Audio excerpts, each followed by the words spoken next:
وقرابتنا أجمعين خصوصا إلينا وخصوصا إلى سيدنا الشيخ أنصار الله وأصولهم وفروعهم ومن ينتسب إليهم أجمعين. شيء لله الفاتحة. أعوذ بالله من الشيطان الرجيم. بسم الله الرحمن الرحيم. الحمد لله رب العالمين الرحمن الرحيم مالك يوم الدين. إياك نعبد وإياك نستعين. اهدنا الصراط المستقيم صراط الذين أنعمت عليهم غير المغضوب عليهم ولا الضالين.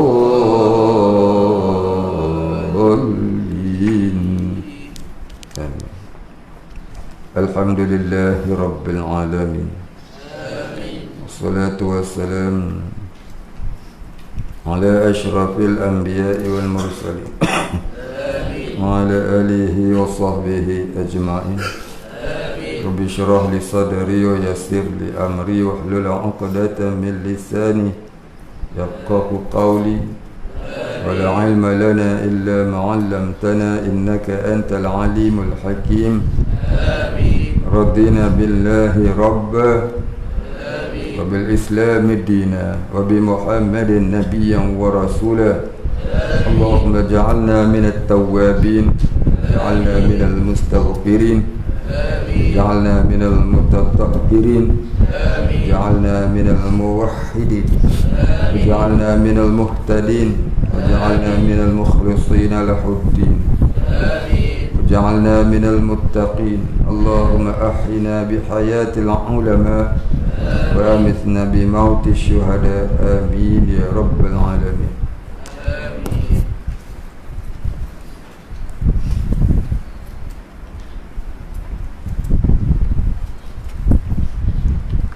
Baik, ini ada satu soalan saya tak ingat dah. Menjawab ke belum soalan?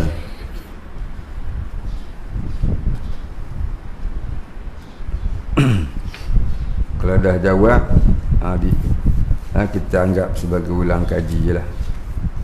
Tak ingat jawab ke belum ni. Soalan dia bunyi dia, apakah hukum jika imam terbatal wuduk tapi dia meneruskan juga sembahyang hingga selesai? Tiada seorang makmum pun tahu wuduk imam batal. Terima kasih. Soalan jawab ni. Belum ni? Baik. Apa hukum jika imam terbatal wuduk tapi dia meneruskan juga sembahyang hingga selesai? Hukumnya haram yang menghampiri murtad. Jaga bila kita batal wuduk, jangan teruskan sembahyang. Orang yang solat tanpa wuduk lebih berat dosanya dari orang yang langsung tak bersembahyang. Orang yang solat tanpa wuduk lebih berat dosanya daripada orang yang langsung tidak solat. Sebab apa? Orang tak solat namanya orang durhaka. Orang solat tanpa wuduk itu orang yang mempersendakan Allah. Maka kata Imam Hanafi rahimahullahu ta'ala, barang siapa solat tiada wuduk menghampiri kafir. Jadi siapa-siapa yang solat terbatal wuduk berhenti. Kalau kita duduk dalam jemaah, duduk tengah-tengah masjid pula, penuh orang, nak jalan tak boleh. Kalau jalan tentu nanti tersentuh orang, tergerak orang, batal orang. Baik. Kalau macam tu keadaannya, maka kita berhenti solat. Kalau orang berdiri, kita berdiri je lah. Nanti bila orang tu duduk rokok, kita berdiri lagi. I'tidal, kita berdiri lagi. Sampai orang sujud, kita turun duduk. Dah turun duduk, nanti orang bagi salam, baru kita bangun, pergi ambil wuduk, sembahyang lain.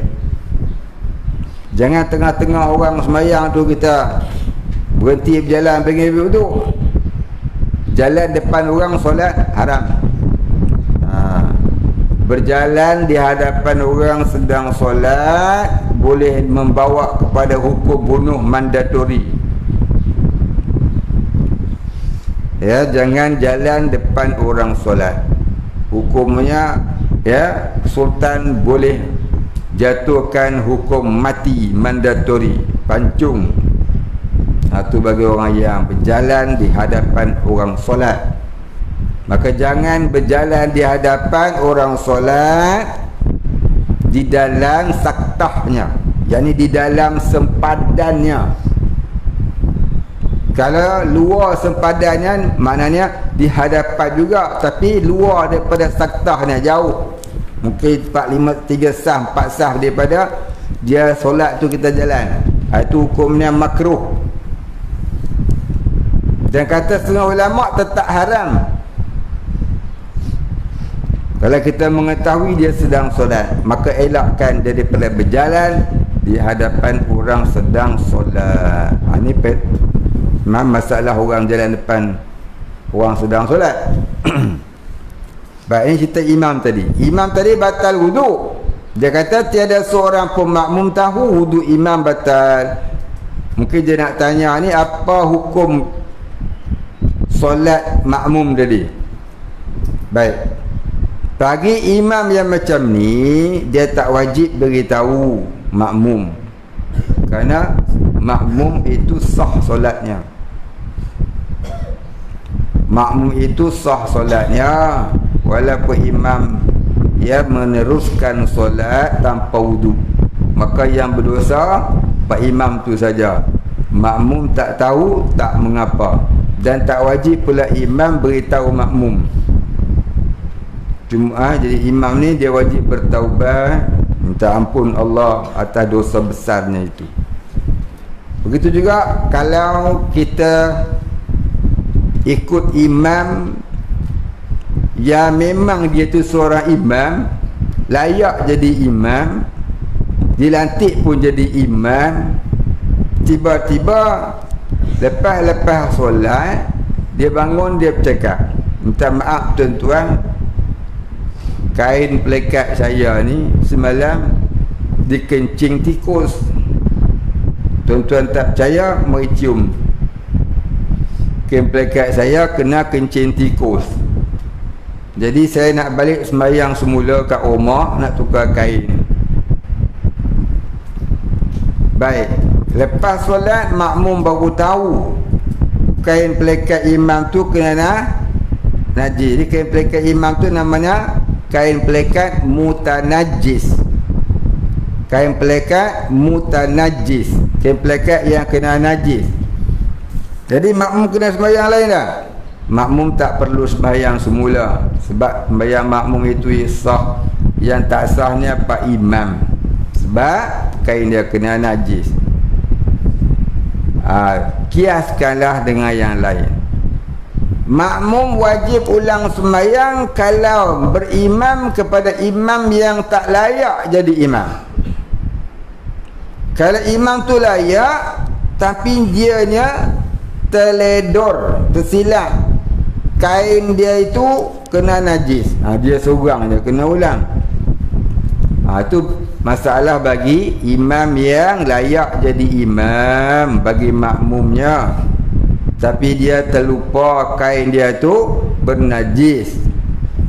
Dia seorang je kena ulang, makmum tak payah. Tapi kalau imamnya tu imam yang tak layak jadi imam, dan dia pun mengimamkan makmum, lepas solat tengok-tengok dia yang tak layak tadi tu, maka makmum wajib ulang sembahyang. Maka makmum wajib ulang sembahyang. Pasal apa? Sebab memilih imam yang tak layak jadi imam walaupun dia ada wudu.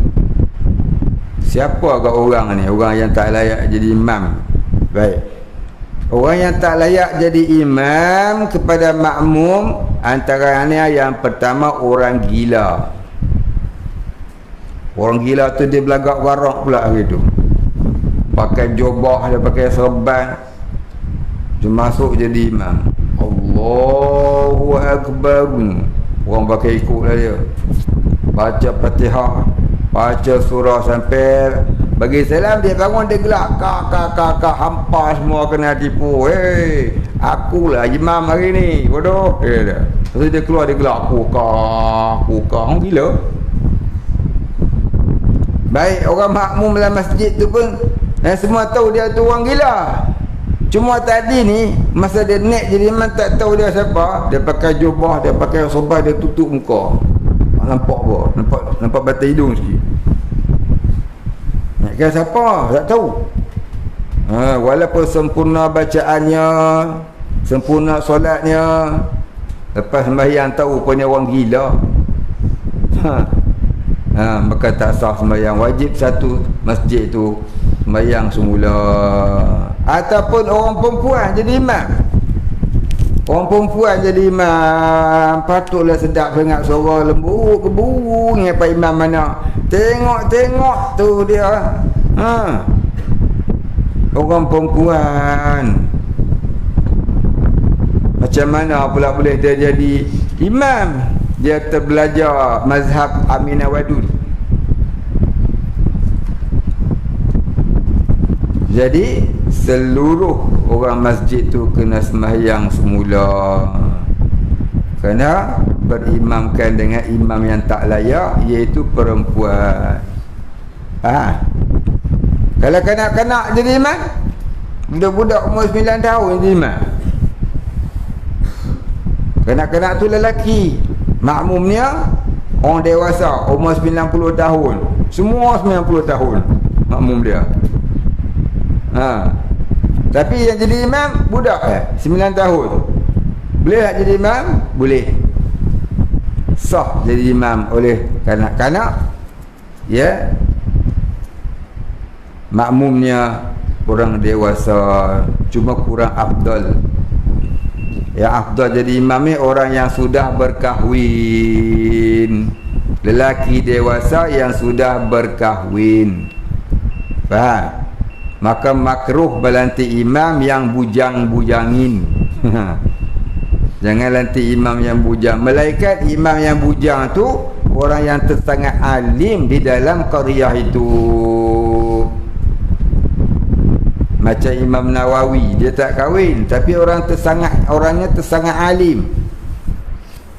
Maka bila dia pergi solat di masjid, orang suruh dia jadi imam. Tak apa, pasal dia tersangat alim di kalangan ahli qaryah. Kalau dia apa lebih kurang kita juga, maka itu makruh. Sebab apa boleh dia jadi imam? Pasal syarat imam ni yang pertama mestilah alim. Kalau kita tengok dalam kitab fiqh, dia tulis qari. Nombor 2 alim. Sebenarnya alim nombor 1, qari tu ya, qari tu nombor 2. Pasal apa orang tulis qari lepas tu baru alim? Pasal zaman dulu sebelum menjadi qari, dia jadi alim dulu. Lembut kemudian baru jadi qari. Sebab itulah dalam kitab-kitab lama, kitab Arab ke kitab Jawi, ya, syarat jadi imam tu nombor 1 dia qari. Pasal apa? Bila kata qari tentu sudah dia alim. Kita silap baca, qari dulu, alim kemudian, alim belakang lah. Yang cari orang tahfiz dulu jadi imam. Tahfiz tu ya, kat kampung tu ada pula orang ngaji pondok. Yang afdal siapa sebenarnya? Orang mengaji kitab tu, orang mengaji alim lebih afdal jadi imam daripada orang mengaji tahfiz. Itu ikut undang-undang kitab fiqh, bukan undang saya. Buka lah kitab fiqh. Alim lebih afdal jadi imam daripada qari. Tapi kalau qari lagi alim, tu lebih afdal. Ya. Itu lagi afdal. Jadi dia tulis dalam kitab fiqh tu qori dulu, pasal orang dulu dia alim dulu, lepas tu boleh jadi qori. Bila sebut kata qori tentulah dia alim. Tu tak nombor satu. Faham ya? Tapi kalau alim saja tak qori, dia nombor dua. Kalau qori saja tak alim, dia nombor tiga. Jadi kalau susunannya alim lagi qori nombor satu. Nombor dua alim tanpa qori. Nombor tiga qori tapi tidak alim. Baru qori saja tu duduk nombor tiga sebenarnya. Baik. Itu di sisi fiqh. Kalau tak ada juga, tengok yang terlebih warak antara mereka. Yang terlebih warak. Baik, habis. Jadi adakah qori serta alim tu mesti warak? Tak juga. Tak juga. Cumanya orang warak ni barangkali dia tak alim dan tak qori, maka tak dilantik jadi imam. Baik, di sisi fiqh kenalah qori lagi alim. Tapi yang dipilih Allah orang yang bertasawuf tadi. Itu orang yang warak. Bukan senang nak siang warak zaman ni. Baik, habis. Tu jawapan dia bagi soalan tadi.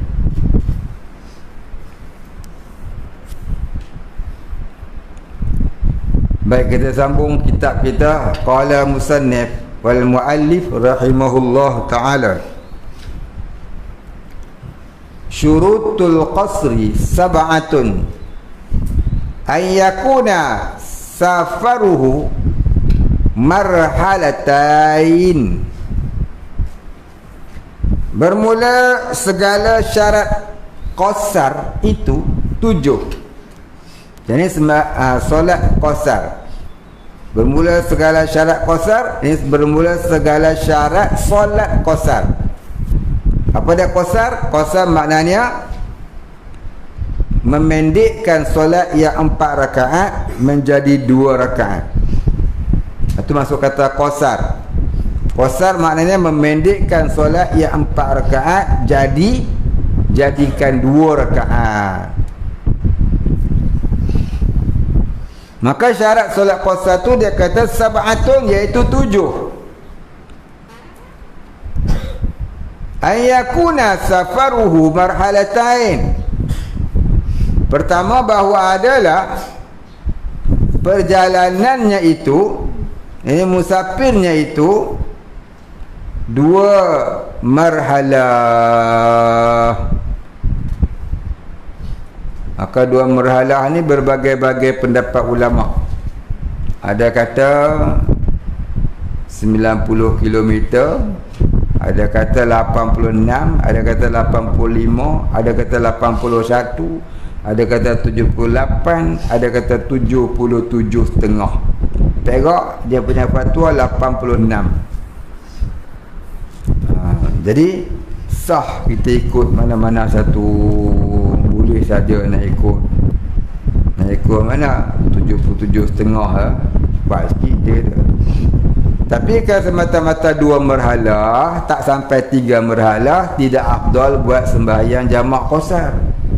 Sembahyang qasar pun tidak afdal. Yang afdal sembahyang jamak qasar ni kalau 3 marhalah ke atas. Baik, kalaulah kita kata 2 marhalah itu 90 km. Kita berpegang pada 90 km. Jadi maknanya kalau 3 marhalah berapa? 120 km ke atas lah. Jadi maknanya kalau perjalanan tu tak sampai 120 km ke atas, buat sembahyang tamam, jangan buat jamak qasar. Sah tapi tidak afdal. Tidak afdal.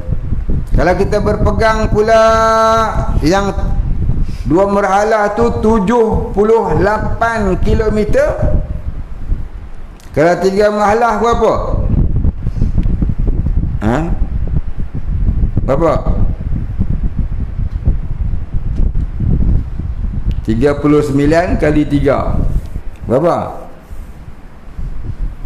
117 kilometer ke atas. Betul tak? Betul tak? Kira cukup seksa. Nak sampai zuhur lagi tak dapat air. Itu jumlah 3 merhalah. Jadi kalau kita berjalan dengan semata-mata pakai 2 merhalah, biar lebih sampai 3 merhalah, itu yang afdal kita sembahyang jama' serta qasar.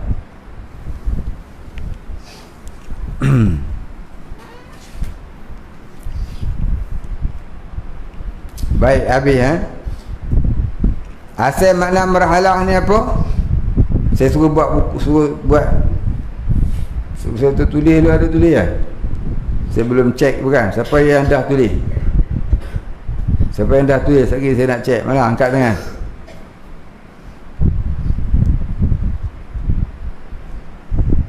Dah.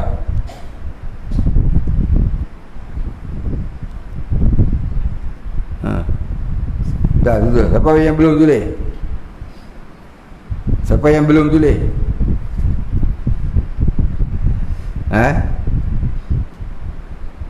Kenapa tak tulis?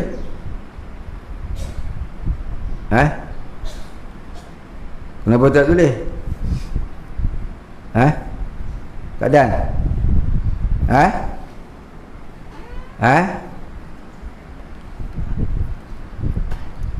Cakap lah elok.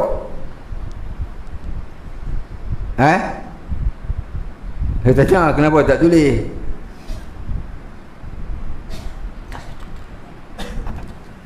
Tak ada suara? Suara tak ada habis?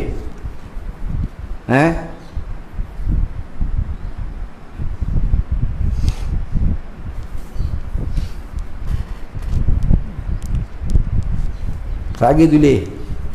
Punya masa punya panjang tak tulis-tulis. Esok balik kampung, balik rumah.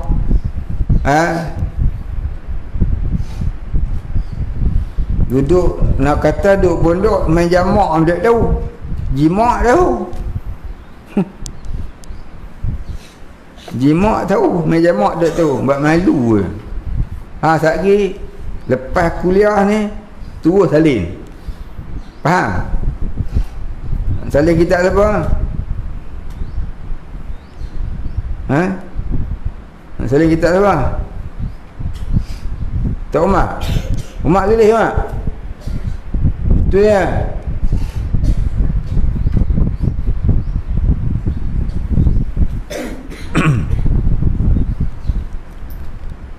Baik. Nama duk pondok main jamak macam tu. Malu.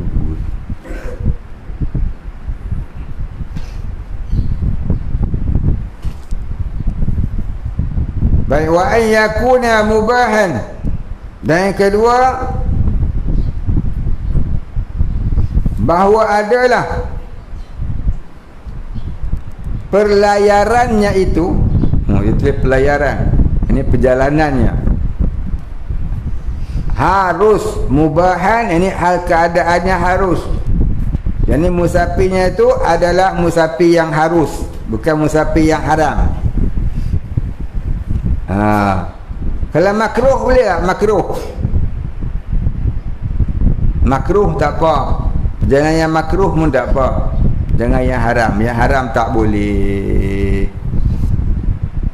Kalau nak pergi tengok perlawanan bola sepak Piala Malaysia, pergi Johor.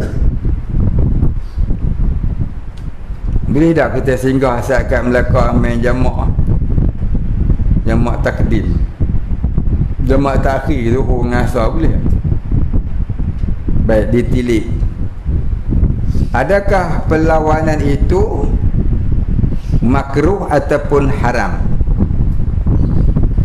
Ada ustaz-ustaz moden ni dia kata harus. Pasal apa?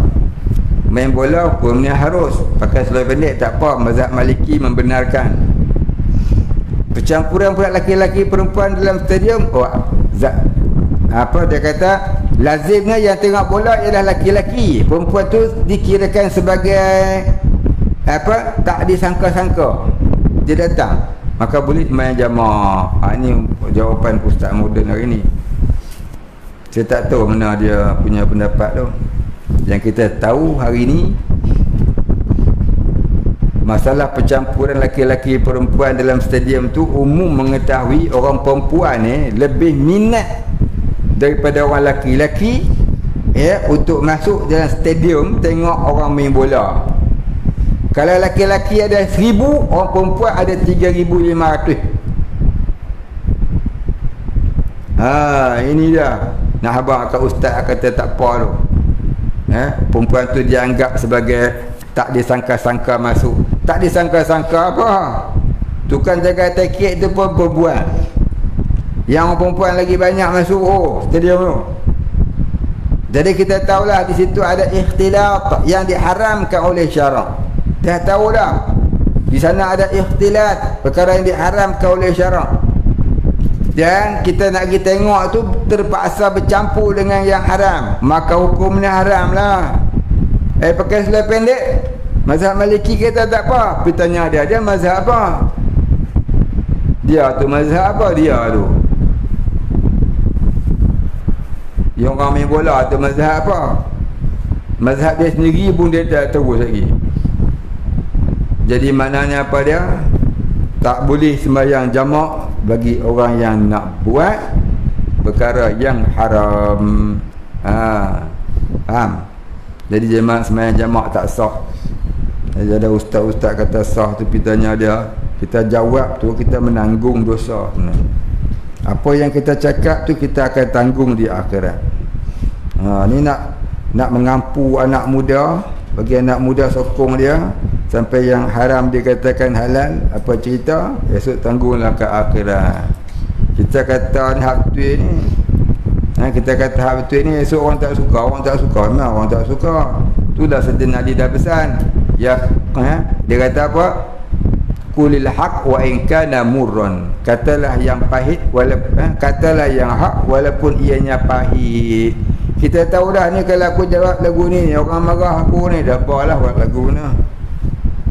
Sayyidina Ali kata qulil haq wa in kana murran. Katalah yang sebenarnya walaupun ianya pahit. Pahit tu apa dia? Nanti orang marah, orang tak suka.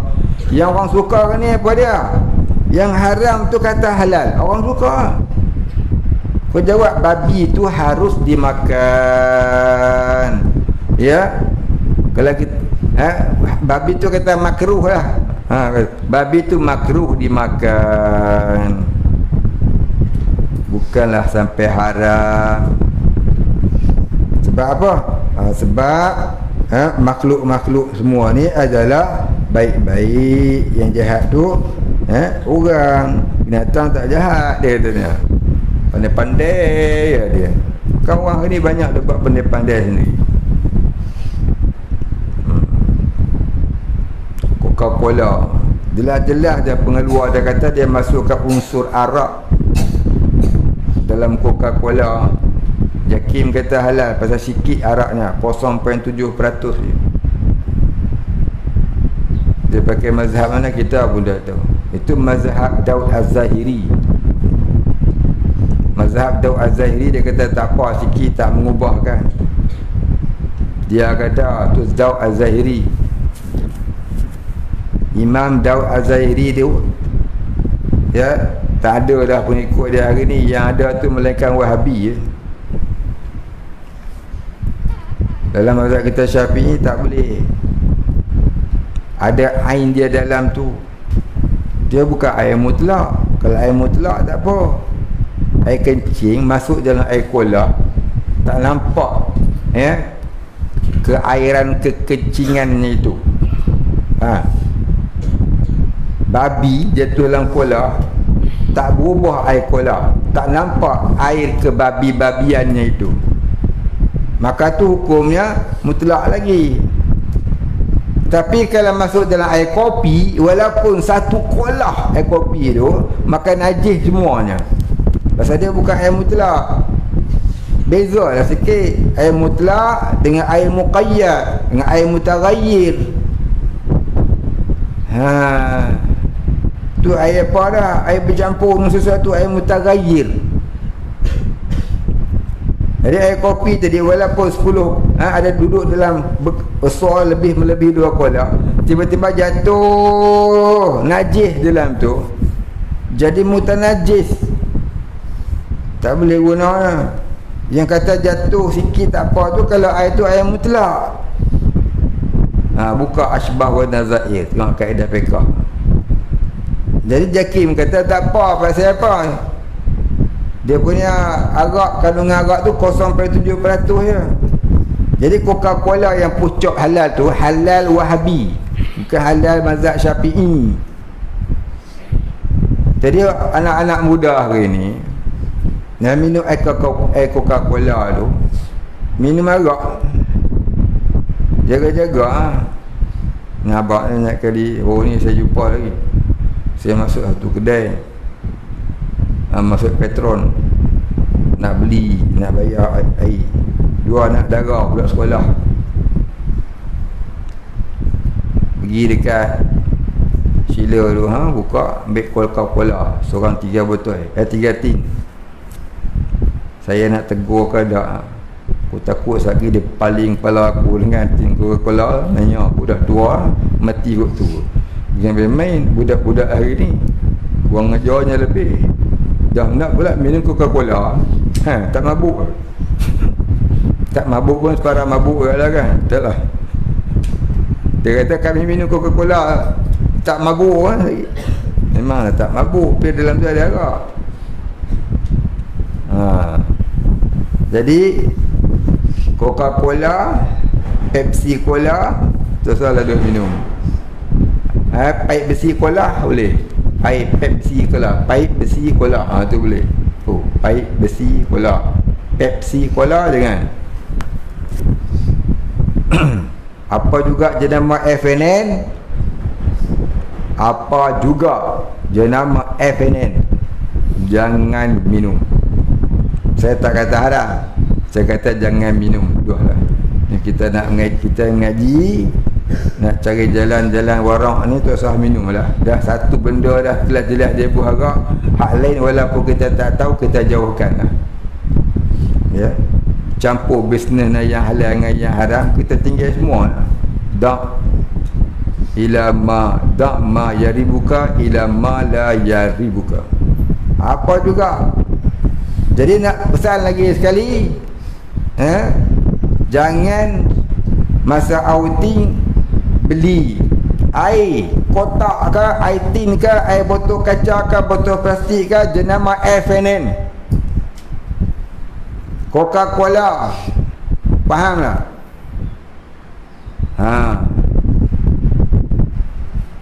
Ni duk kabar-kabar beli lagi. Maggi dah lah mengapel lambat dapat, tulis lambat macam siput. Faham tersebut-sebut, jalan macam kuah-kuah, makan benda macam tu. Jadi tak usah duk makan dah benda tu. Apa juga benda yang meragukan jangan. Biskut Cina, kalau boleh tinggalkanlah. Belilah biskut Agromas, tak apalah kot, mudah-mudahan bersih lah, dia orang Islam buat. Biskut Sufi, ya, orang Islam buat, mudah-mudahan bersih lah. Kalau yang kafir ni walaupun dia ada cop halal, berhati-hati tu lebih baik. Saya tak kata haram, saya kata berhati-hati tu lebih baik. Ittihad, ya? Kita meninggalkan yang kita tak tahu tu lebih selamat. Ni cerita dia lagu ni. Zaman dulu ni Imam Ghazali cerita, dia buat contoh. Mengembaralah oleh 2 orang sahabat. Mengembara lah dia. Tiba-tiba terjumpa dia orang ni 2 biji kuih. Macam kuih Paul. Kuih Paul tu tahu? Umat tahu kuih Paul? Jadi dia orang ada 2 orang. Kuih Paul ada 2 biji. kebetulan perut tu sangat lapar. Ni kalau tak makan ni jalan pun tak larat ni. Perut tu sangat lapar ni. Baik kata yang seorang, aku pernah mendengar kata ulama, kalau kita tersangat lapar, harus mengambil hak orang sekadar memelihara nyawa. Dan apabila kalau kita dah ada keuangan, kita membayarnya semula, mencarinya dan membayarnya. Kalau aku dah tak dapat cari, tentu kau tak dapat bayar, kata yang seorang lagi. Maka aku niatkan harga itu, lalu aku sedekahkan kepada fakir dan miskin. Agak-agak harga dia RM3 kot, harga sedekah ke anak-anak yatim, nak miskin. Niat pahala kepada tuan punya kuih tadi. Lapar sangat tak tahan. Nak beli tak ada orang jual, duit dah. Contohnya. Maka yang seorang tadi ni nak makan, yang seorang lagi pula kata aku tak nak makan. Pasal apa? Aku tak tahu orang punya, dan aku tak tahu boleh target ke tidak dan sempat bayar. Ya. Dia kata ni untuk kita sambung hayat. Nanti kita bila kita dah makan kuat, kita carilah duit, kita pergilah bayar. Dia kata aku takut aku tak sempat nak bayar. Takut umur aku tak sampai pun nak pergi cari duit nak bayar. Hang tahu kau umur hang bila? Maka kata yang seorang lagi, aku suka hang lah, aku pakai yang harusnya. Jadi sebenarnya antara dua orang tu, seorang pakai hukum baik, seorang pakai hukum yang lebih baik. Seorang pakai hukum solah, seorang pakai hukum aslah yang lebih baik. Yang aslah yang mana? Yang makan tu kan yang tak makan tu?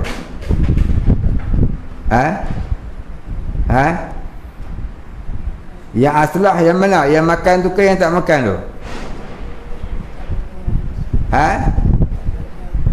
Yang tak makan tu lah. Umat seorang yang faham. Hampa ni semua tak faham. Makin teruk dah hampa ni. Umat makin pandai dah. Malu. Saya katanya tak ada jawab. Saya malas nak tanya. Banyak kali saya tanya buat tak di. Saya nak tengok faham ke tak faham cerita saya. Tak faham punya. Tak payah tanya lah lepas ni. Tanya apa pun tak payah lah lepas ni. Tak mau jawab. Jadi lepas makan, jalanlah si dua musafir ni. Jalan tiba-tiba yang seorang ni pening muntah jatuh, berbuih mulut, keluar darah, mati di situ. Rupanya dalam kuih itu ada racun nak bunuh anjing. Yang seorang lagi tak makan, selamatlah dia. Begitulah. Walaupun tak haram sebab tak tahu, tapi mudarat tetap dapat. Bukanlah. Begitulah makanan tadi. Hakim kata halal, kenapa ustaz kata haram pula? Saya tak kata haram, tapi pengeluar dia sendiri kata ada unsur arak. Tak ada asal unsur arak, bermakna hukumnya haram. Macam mana Hakim kata halal? Hakim kata tak pas sikit, 0.7% saja araknya. Itu kan ada Daud Az-Zahiriyah. Daud Az-Zahiri. Kaedah Syafi'i tak boleh. Ini pekah dia pakai mazhab apa? Tu dia cerita dia. Jadi daripada kita makan tak minum, daripada kita minum, lebih baik tak minum. Kalau tak nampak, tapi kita selamat, tak terkena yang haram. Ni semua nak rasa. Kita semua rasa. Pasal apa duk tengok handphone, duk tengok TV, iklan, jalan-jalan cari makan. Itu semua nak merasa. Itu nama syarhut ta'am. Itulah syarhut ta'am, jahat makan. Semua nak makan. Kiri kanan tengah duk makan, itu rumah macam rakus terhadap makan. Ya, tunggu orang yang banyak makan yang lazat akan tersiksa, akan jadi pedih. Ya, tak kala nazak sakaratul maut. Baik, habis.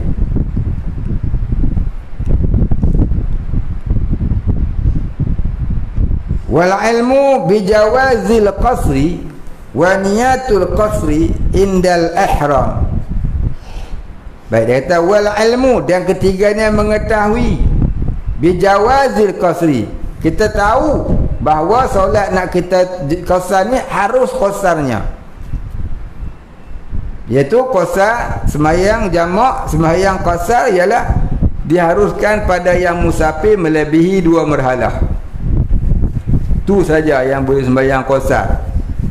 Kalau sembahyang kerana menjaga orang sakit, sembahyang kerana memelihara nyawa, sembahyang kerana tiada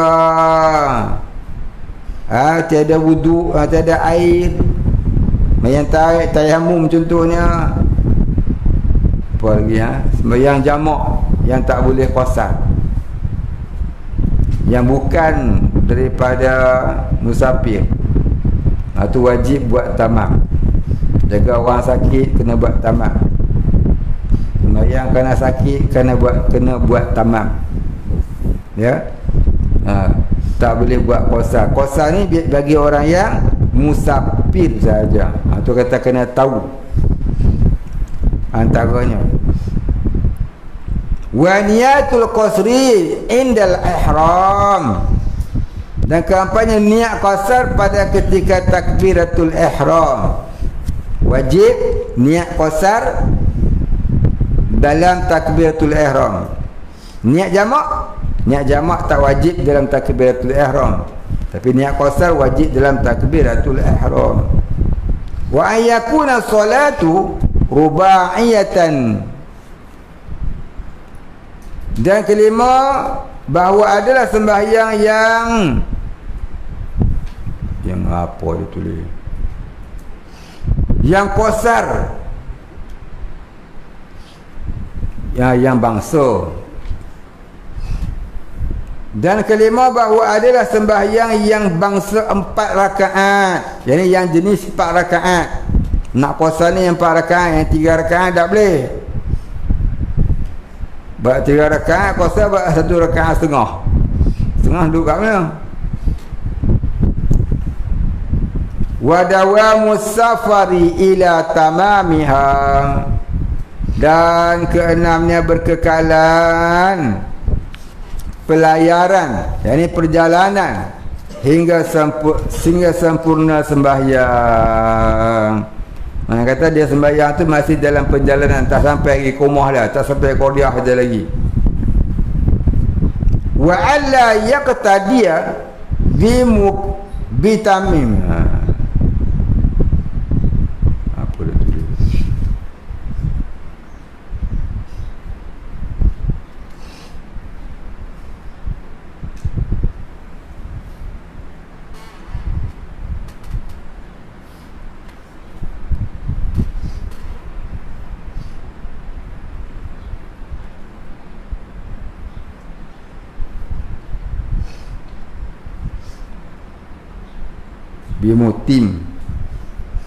bimutimmin wa alla yaqtadiya bimutimmin fi juz'in min salati.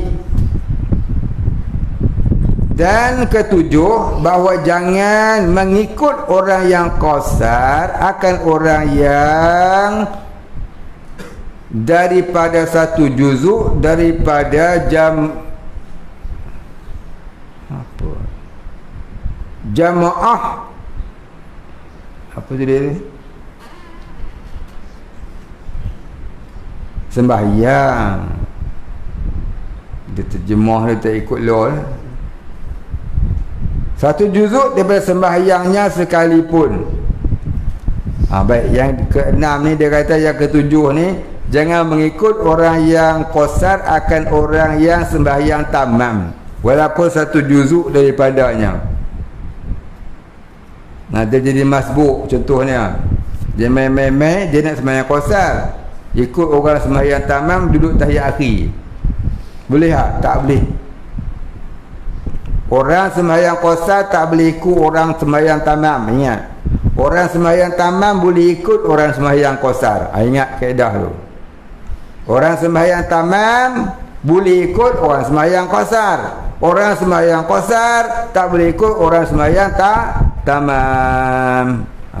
Tulis tu. Tu kaedah dia. Baik, kita berhenti sekat tu dulu, insya-Allah sambung. Nak ambil soalan tu kuning.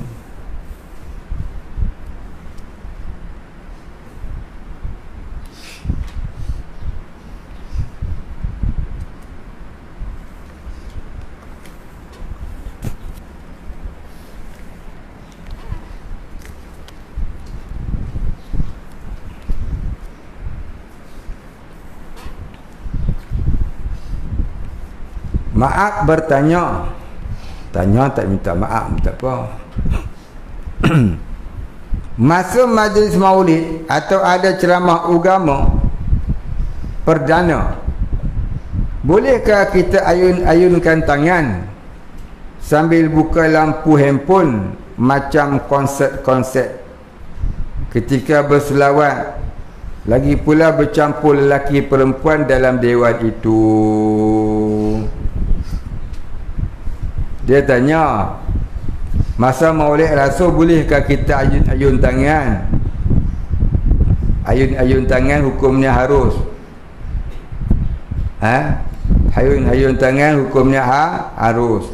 Yang tak harus tu yang bawah tu, bercampur lelaki perempuan. Yang tidak ada hijab, yang tidak ada dinding. Dalam fiqh dia sebut ikhtilat. Alif khata lam alif ta. Ikhtilatun. Ikhtilatu maknanya bercampur laki perempuan tanpa hijab. Jadi tu hukum ya haram. Bercampur tu ya haram. Hayun tangan menari tak apa. Jadi kalau nak buat dalam dewan boleh. Lelaki depan, perempuan belakang, jangan ada percampuran yang dekat. Orang perempuan tak nampak lelaki, lelaki tak nampak perempuan. Tu tak apa. Ni nampak lubang hidung dia. Dia tengok lubang hidung dia pula. Tu hukumnya haram. Tak boleh. Hari ni tak kira siapa lah. Tak kira siapa dah hari ni. Semua pakai hantam buat belakang. Pasal dia kata Nabi tak larang pun. Nabi tak larang tu masa bila? Masa mula Nabi sampai ke Madinah. Nabi tak larang perempuan Madinah nyanyi lagu Tala'u badruan alaina. Pasal apa Nabi tak larang? Pasal masa tu belum turun ayat hijab. Bila turun ayat hijab tahun 2 Hijrah, maka Nabi melarang orang perempuan nyanyi depan laki-laki. Jangan baca sejarah tak baca hukum. Baca sejarah kena baca hukum. Baca hukum dulu baru baca sejarah, baru betul. Bukan baca sejarah dulu betul baru nak mengaji hukum, tak betul.